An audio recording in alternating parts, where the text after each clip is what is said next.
تقوی اختیار کرو جہاں کہیں بھی ہو۔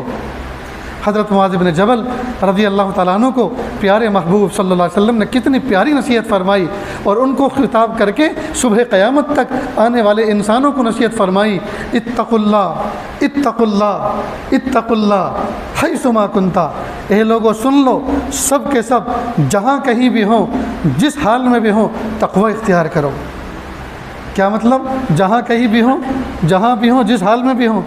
امی ابا بیمار ہو گئے، اب جو ہے گناہ نہیں کر رہے، سوچ رہے ہیں کہ اگر اللہ ناراض ہو گئے تو امی ابا کی وفات ہو جائے گی، دنیا سے جلدی چلے جائیں گے، تو میں ذرا تقوی اختیار کروں تاکہ اللہ کی رحمت مجھ پہ برسے۔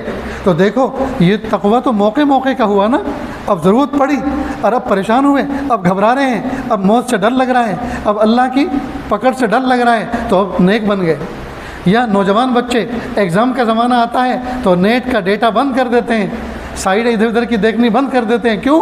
اگر گناہ کریں گے تو فیل آئیں گے، اگر گناہ کریں گے تو اللہ ناراض ہو جائیں گے، مارکس کم آئیں گے، اگر گناہ کریں گے اللہ ناراض ہو جائیں گے، ایک سال بیکار جائے گا۔ تو اب یہ 10-12 دن تقوی اختیار کرتے ہیں، تو یہ تو موقع کا تقوی ہوا، یہ تو موقع موقع کا تقوی ہوا، یہ تو کسی خاص عارض اور کسی عرض عارض اور کسی مجبوری کی وجہ سے متقی بنے۔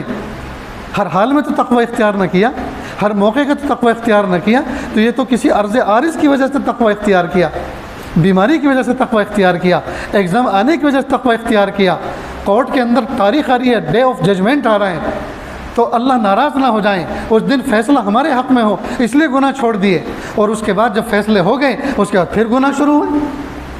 تو میرے بھائیو یہ طریقہ ٹھیک نہیں۔ اتق اللہ حیث ما کنتا، اللہ سے ڈرو جہاں کہیں بھی ہو، جس حال میں بھی ہو، ہر حال میں اللہ کا تقوی اختیار کرو۔